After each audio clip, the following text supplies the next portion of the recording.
Okay, so I restarted my computer. One of the issues with not being on Ethernet or LAN cable. So restarted the computer and reopened the Arduino IDE. Now I go to Tools now, and if I scroll on down to Port,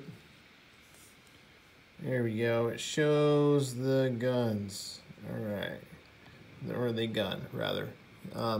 So I've only got one gun on here because it's only the one ESP that's turned on. All right. You see that it's gun number 10, right? It tells you the IP address and what the unit is.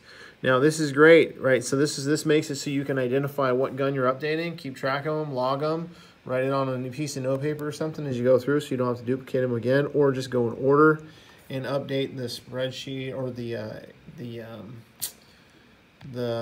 Arduino IDE as you do so. Like for example, that's gun number 10, but I really want it to be gun number 9, right? And then I change the gun ID and change the gun number to number 9, or if it's gonna be 10, then I change it to 10 to make sure my IDE keeps on mimicking what the previous gun number was. So whenever I update this on the next gun model, I can go through the list, choose one at a time, and then go through it progressively, starting at 0, 1, 2, 3, 4, 5, 6, 7, 8, 9, all the way through however many guns you have, okay?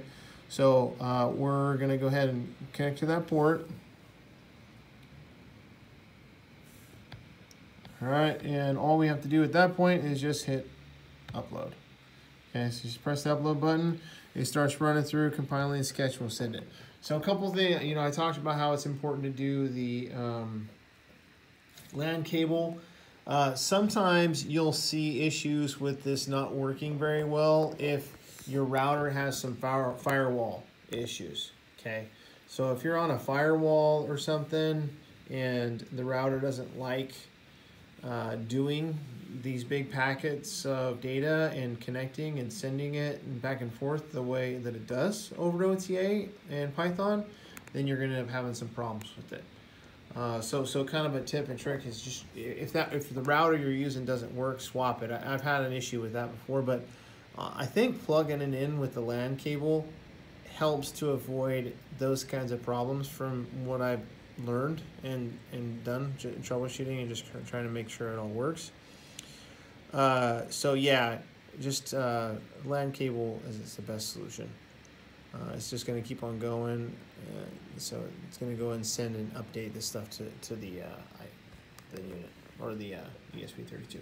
That's it, pretty much.